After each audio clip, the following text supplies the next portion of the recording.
The empty house. I woke up that Tuesday morning expecting the usual chaos. A family of 7 preparing for an international vacation. Doesn't happen quietly, I should have heard laughter. Suitcases being zipped, arguments about bathroom time. And the smell of fresh coffee drifting through the house. Instead, silence. The kitchen still held yesterday's stale coffee grounds. The hallway was empty, no bags. No clutter, no voices. My chest tightened. Something wasn't right. Downstairs, the hum of the printer caught my attention. I walked into the office and froze. Boarding passes slid neatly onto the tray. One after another, 7 tickets. 3 hotel confirmations. A rental car booking all perfectly arranged. Except for one thing, my name wasn't on any of them. My stomach dropped. Months of planning. Thousands of euros, every detail handled by me. For Dad's retirement celebration in Santorini. And they had gone without me. Hands shaking, I texted Dad. "Where are you guys?" His reply came 30 minutes later. "We thought you backed out. You've been so moody lately." Moody, that word stung more than I expected. Was I moody because I'd asked them to help with groceries, while they lived at my house for weeks? Because I dared to suggest we split costs. Instead of me paying for everything again, I typed 2 words back: "Enjoy it." An hour later, my sister messaged me a picture of a note she had left for her friends. "He's going to flip when he sees the photos. Finally, a drama-free vacation." So that was the truth. I wasn't forgotten. I was deliberately left out. I replied again, "Enjoy." Then I opened the booking app. 12,000 sat there in my recent charges flights. Hotels, reservations. My credit card, my name. Years of being there, ATM flashed through my mind. Birthday dinners I covered. Loans I never saw again, favors stacked high. I hovered over the cancel button. My hand shook, but I pressed it. Within seconds, everything was gone. The app confirmed full refund processing. All reservations terminated. The silence in my house was different now, peaceful, liberating. At 6:00 a.m., my phone exploded with notifications. 37 missed calls, dozens of messages, panic. Anger, betrayal. Dad's voice in the first voicemail was almost frantic. They were stranded at the airport with their bags. Unable to board, my sister sobbed about her ruined vacation photos. Mom accused me of destroying a family memory. I didn't answer. I poured myself another coffee and watched the sunrise. The fallout. The calls didn't stop by midday. My phone was vibrating so constantly I had to set it face down. My coworkers asked why I wasn't in Greece. I told them plans had changed and buried myself in work. By afternoon, the family had shifted tactics. Dad's messages softened. "We can work this out." My sister claimed the note was just a joke. Mom demanded I call right now. I ignored them all. The next morning, I turned my phone on to find 63 more missed calls. Their desperation had soured into anger. Dad's voicemail was cold. "You've made your point." Family doesn't abandon each other like this.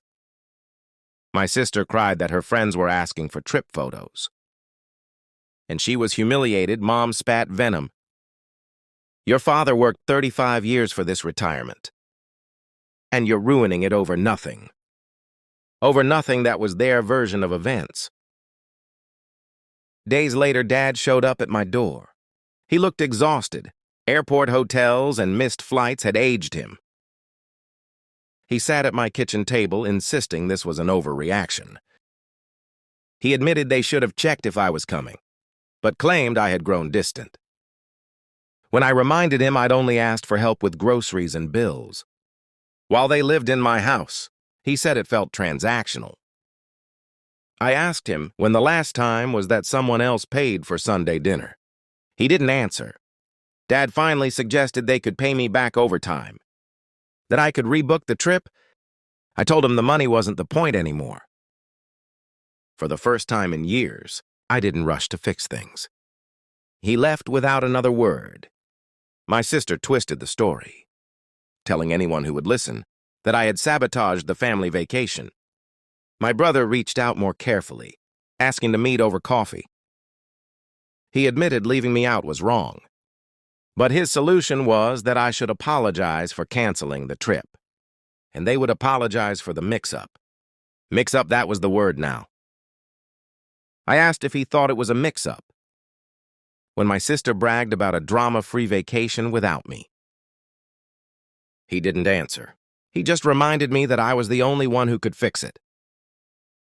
I had the money, the accounts, the power. I asked him why it always had to be my job. Silence stretched between us that night. For the first time in years, I made dinner for one and watched a movie I actually wanted. Nobody asked me for a ride or for money or for help. The quiet felt like a gift. A shift weeks passed. The phone calls dwindled. The guilt trips became fewer until they stopped altogether. My house stayed quiet, my bank account healthier, my stress lighter. I filled the time with things I'd forgotten. I loved reading, seeing friends, cooking for myself. Even my cousin, who had once only reached out when he needed something, invited me out just to share a beer. Mom called once in November, asking if I'd rejoin the family for Dad's birthday.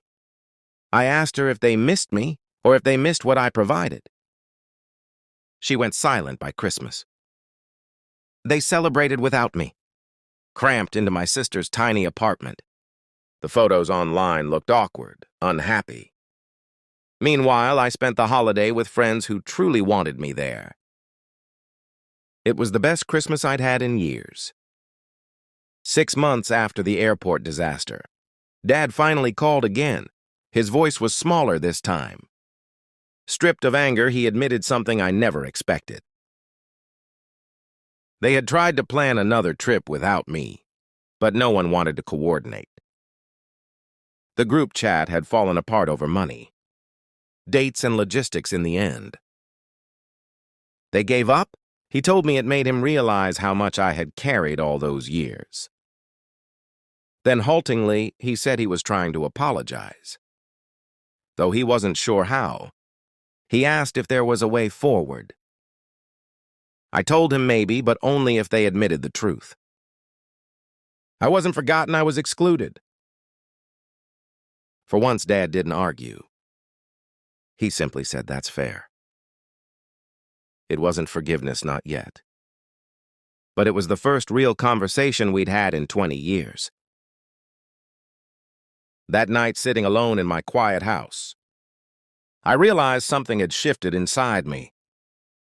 The anger that had fueled me for months was gone. In its place was a steady calm, a certainty whether they changed or not.